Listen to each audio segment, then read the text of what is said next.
pour dire que nous serons avec lui le défendre jusqu'au bout. Maintenant, la communauté internationale, ça me donne le sourire, mais je crois que j'espère cette fois-ci que les Maliens vont faire preuve de patriotisme. Vous vous souvenez en 2012, lorsqu'il y a eu l'insurrection militaire contre le régime d'Ibrahim Boubacar de Amadou Touré, la CEDEAO est arrivée ici au Mali avec ses grands chevaux et ses grands sabots.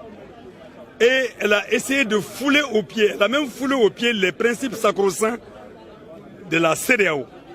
La CEDEAO n'a pas mandat de poser un embargo sur un pays. Elle n'a pas dans le mandat de la CEDEAO. Je me souviens comme si c'était hier, avec honneur et fierté, que le parti Sadi a porté plainte contre le chef de l'État de la CEDEAO à Abuja.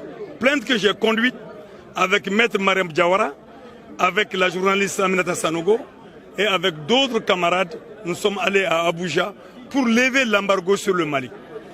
Mais si la CEDEAO tire des enseignements de cela, elle fera extrêmement attention en venant à la République du Mali cette fois-ci.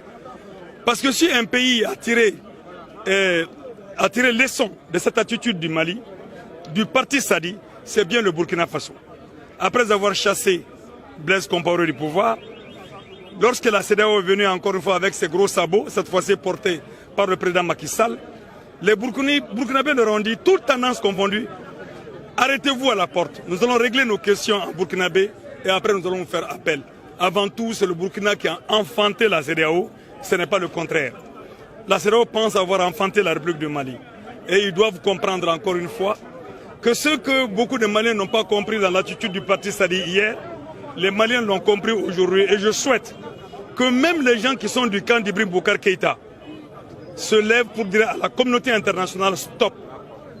Que la communauté internationale écoute enfin les peuples maliens. Qu'un problème qui n'est pas résolu ressurgira toujours sous diverses formes.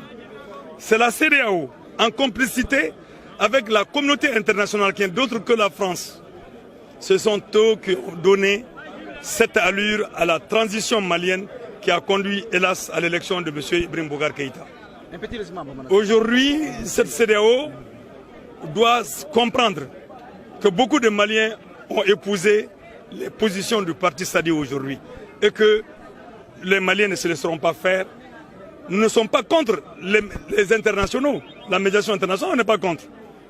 Mais on est contre toute forme d'imposition qui est un frein à l'indépendance et à la souveraineté de notre pays.